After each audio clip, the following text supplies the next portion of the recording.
Kak Fitri, saya perawat dari Puskesmas Saril. Kalau saya boleh tahu dengan Ibu siapa? Saya Ibu Bella. Oh, Ibu Bella. Baik Ibu Bella, jadi kedatangan saya ke sini, saya ingin melakukan pengkajian kepada warga di sini. Karena seperti info yang saya dapatkan, warga di sini itu merasa khawatir dan cemas terkait kondisi COVID yang sekarang yang banyak terjadi di daerah ini. Kira-kira kita akan mengobrol ya Bu ya, lebih kurang selama 15 sampai 20 menit. Apakah Ibu bersedia? Iya, saya bersedia. Oke, baik Ibu. Ibu maunya kita ngobrolnya di sini atau mau di luar? Di sini aja. Oke, di sini aja ya Bu ya. Nah, kita ngobrolnya santai aja ya Bu ya. Oke, relax ya. Iya. Nah, pertama saya catat identitas Ibu dulu ya. Iya, Sus. Oke, nama lengkap Ibu. Sinta Bella. Tempat tanggal lahir. Dumai. Tanggal lahirnya 12 Maret 1986. Oke, pekerjaan Ibu. Ibu rumah tangga. Ibu di sini tinggalnya bersama siapa? Sama suami dan 2 orang anak. Oke, suami Ibu kerjanya apa Bu? Dia sebagai HDR di suatu perusahaan. Oke, anaknya masih sekolah? Masih, Sus. Yang satu, yang besar kelas 2 SMA dan yang kecil kelas 3 SD. Oke. Nah, baik, identitasnya sudah saya tulis ya Bu ya. Nah, Ibu bisa sampaikan apapun yang Ibu pikirkan dan rasakan kepada saya. Insya Allah saya akan menjaga kerahasiaan dari apa yang Ibu sampaikan kepada saya.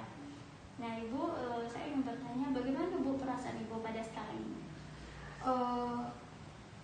Sekarang ini saya merasa takut ya, Sus, apalagi masalah pandemi ini yang didengarkan kalau misalnya pandemi ini sangat mematikan gitu sebagai sangat ditakutkan gitu bagi warga gitu.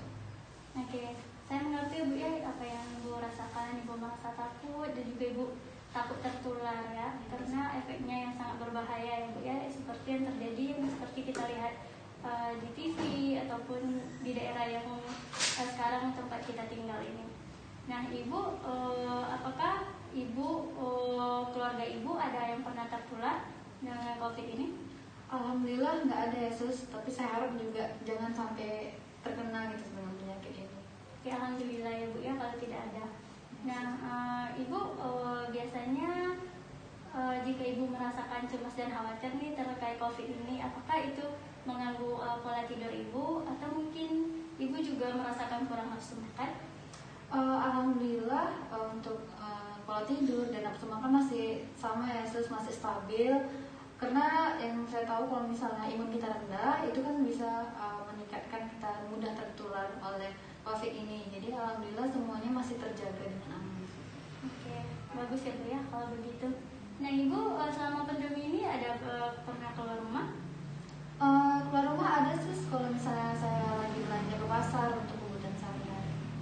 Oke, berarti Ibu cuma keluar ke pasar ya Bu ya untuk membeli kebutuhan pokok Ibu ya? Iya, Sus. Nah, saat Ibu di pasar kan ramai itu orang-orang di sana yang notabene kita nggak tahu ya dia itu asalnya dari mana, mungkin saja berpotensi untuk menularkan COVID ini.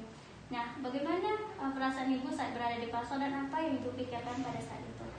Pertama kali yang saya pikirkan ya takut ya, Sus, karena kita tahu kan kalau di pasar itu ramai, kita juga nggak tahu asal usul mereka dari mana juga. Apalagi kan COVID ini kan nggak nampak gitu kan, Sus. Tapi alhamdulillahnya saya kalau keluar itu selalu menggunakan masker, itu tidak lupa. Dan biasanya kalau misalnya pulang pasar juga, biasanya saya juga sempatkan untuk mandi biar semuanya aman. Kalau misalnya amit-amit kalau misalnya tertular juga nggak bisa tertular juga sama anak saya. Pokoknya alhamdulillah protokol kesehatan masih saya ikutin. Oke, berarti bagus ya Bu ya. Berarti Ibu keluar rumah selalu menerapkan protokol kesehatan ya Bu ya. Yes. Nah, Ibu untuk interaksi dengan tetangga di sini sama pandemi bagaimana Bu? Kalau untuk interaksi sama tetangga udah nggak ada ya, Sus. Apalagi kan untuk tipe kalau saya sendiri itu saya kurang juga untuk mau keluar-keluar gitu. Saya orangnya lebih ke di rumah aja gitu kan. Apalagi sekarang kan kalau misalnya diri udah ditutup juga, untuk melakukan kegiatan juga udah ditutup. Jadi interaksi dengan tetangga itu udah nggak lagi, Sus. Oh begitu ya Bu ya. Berarti di sini semua kegiatan juga sudah diberhentikan ya Bu ya, karena semenjak pandemi ini. Jadi orang-orang daripada takut tertular gitu ya, mendingan di rumah saja. Nah, Ibu selama 14 hari terakhir ini ada menerima tamu yang dari luar? 14 terakhir nggak ada sih sus. Oke, nggak ada ya Bu ya. Jadi saya sarankan jangan dulu ya Bu ya menerima tamu dari luar, karena bisa saja berpotensi membawa virus tersebut dan menulurkan kepada ibu, kepada suami dan juga kepada anak-anak ibu. Nah, selanjutnya saya ingin bertanya itu bagaimana pencegahan yang ibu lakukan terhadap COVID ini? Yang biasanya saya lakukan itu tadi, kalau bisa keluar pasar itu mandi, kalau bisa keluar juga jangan lupa menggunakan masker, terus tuh tetap mengikuti protokol kesehatan yang dibuat oleh pemerintah. Dan biasanya saya dengan keluarga itu setiap pagi kadang berjemur dan melakukan olahraga seperti itu. Oke, berarti pencegahan yang ibu lakukan sudah cukup bagus ya Bu ya, di mana ibu tadi pergi ke pasar memakai masker, pulang ke pasar selanjutnya langsung mandi ya Bu ya, agar virusnya mati seperti itu ya Bu ya. Dan juga ibu bisa menerapkan yaitu minum air putih yang banyak, selalu meningkatkan imunitas dengan cara memakan makanan yang bergizi. Nah juga ibu tadi sampaikan itu ibu sering berjemur ya Bu ya, dan olahraga bersama keluarga ibu. Nah itu sudah cukup bagus ya Bu ya. Nah selanjutnya itu ibu saya sarankan juga tadi jangan menerima dulu tamu dari luar. Tunggu dulu nanti kondisi lebih membaik ya Bu ya, lebih kondusif. Baik sus. Nah ibu bagaimana perasaan ibu sekarang setelah kita mengobrol lebih kurang selama 15 menit? Saya rasa lebih baik ya sus dari sebelumnya. Ya, alhamdulillah ya Bu ya kalau ibu merasakan lebih baik. Jadi sekarang ini ibu tidak perlu terlalu khawatir dan juga merasa cemas. Selagi kita menerapkan protokol kesehatan, insya Allah kita tidak akan tertular oleh COVID ini. Ya, amin. Oh iya, apakah ibu ada pertanyaan? Tidak sih, sudah jelas ini dijelaskan sus. Oke, kalau tidak ada pertanyaan, ibu ada jadwal kosong? Sabtu jam 10 saya kosong sus. Oke, berarti Sabtu jam 10 ya Bu ya. Nah, bagaimana pada hari Sabtu jam 10 itu kita melakukan pertemuan berikutnya, yaitu membahas tentang bagaimana cara mengatasi kehadiran yang ibu rasakan dan juga bagaimana cara untuk mencegah dari penularan COVID ini. Nah, kira-kira kita akan melakukannya yaitu 10-15 menit. Apakah ibu bersedia? Iya, saya bersedia sus. Oke, tempatnya ibu mau di sini atau mau di tempat yang lain? Di sini aja sus. Oke, di sini aja ya Bu ya. Nah, berarti jika ibu tidak ada pertanyaan dan juga kita sudah kontrak waktu untuk pertemuan berikutnya, saya permisi dulu ya Bu ya. Baik sus. Ya, saya permisi ya Bu ya. Selamat pagi Bu. Pagi sus, terima kasih ya sus. Iya, sama-sama Bu. Baik, saya selaku observer di sini akan menilai terkait roleplay yang telah ditampilkan oleh teman-teman.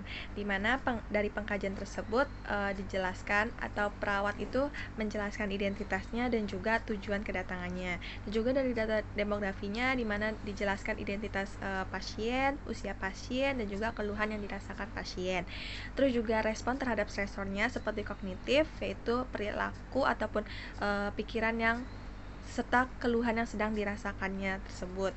Terus juga dari fisiologisnya seperti apakah pola makan dan tidurnya itu terganggu dari keluhan tersebut. Nah, terus juga afektif, di mana sensor afektif yaitu seperti emosionalnya, apakah pasien itu mengalami sedih maupun cemas. Dan tadi dapat kita lihat bahwa pasien itu mengatakan rasa khawatir, cemas dan juga takut. Terus juga dari perilaku maupun sosialnya, dimana apakah keadaan tersebut atau keluhan yang dirasakan pasien itu mengganggu dari kegiatan atau aktivitasnya. Nah, dapat kita lihat juga pasien tersebut menjelaskan serta menyebutkan semuanya. Nah, lalu juga terdapat yaitu dari keyakinan positif atau tindakan maupun pencegahan yang yang tetap pasien lakukan, di mana sesuai dengan protokol kesehatannya. Dan juga perawat itu memberikan sebuah saran dan juga terdapatnya tahap-tahapan secara berurutan seperti dari tahap orientasi, kerja sampai tahap terminasi. Dan saya rasa sudah cukup sesuai semua. Terus juga dari komunikasi nonverbalnya juga sudah bagus, di mana perawat itu memberikan pertanyaan terbuka dan juga pasien itu dapat menjawabnya dengan rileks dan juga dengan tenang. Nah, untuk komunikasi nonverbalnya, di mana sikap perawat itu menunjukkan sikap yang ramah sehingga pasien juga menunjukkan sikap yang ramah, jadi komunikasi tersebut dapat berjalan dengan lancar. Nah, baik, mungkin sekian dari saya, kurang lebihnya mohon maaf, dan juga sekian dari video roleplay yang telah ditampilkan oleh kelompok saya dan teman-teman saya. Wassalamualaikum warahmatullahi wabarakatuh.